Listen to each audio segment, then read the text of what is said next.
If you're a soccer player, this exercise is mostly for you, but they're really for everybody. So what we want to take into account is that your groins, you're receiving and passing soccer balls all the time, and so the groin takes a lot of stress. And add that stress to time, and all of a sudden you have a groin injury. And this top leg, the groin on the inside, is what's going to be pulling you up. Plus, you got the obliques. That's where the side plank comes in. Um, and this is where I start off all of my athletes. I just have them bridge up. Notice that as I'm down, my hips are flexed, but as I go up, my hips will come towards the camera, and my shoulder, hip, and knee are in a straight line. And I can feel my glutes tight, so I know they're active. So I'm getting a little bit of stress right here, but really not much because my other leg is on the ground.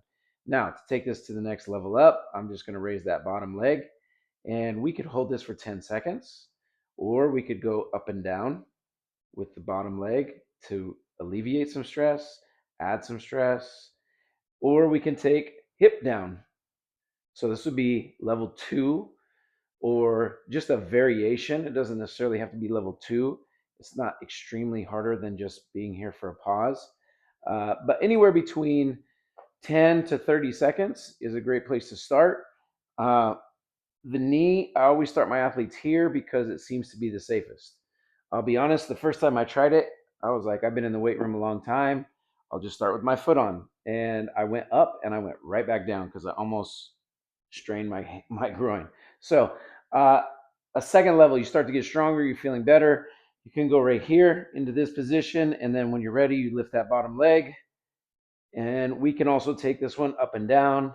And then the third level, which I'm not going to demonstrate because I'm back to not being that strong. So that third level is right here. But of course, we got to have legs straight, and super important that you don't end up in this flex position. A lot of athletes, as their hip drops, their torso and their hips will rotate into a flexed position as they're going up and down.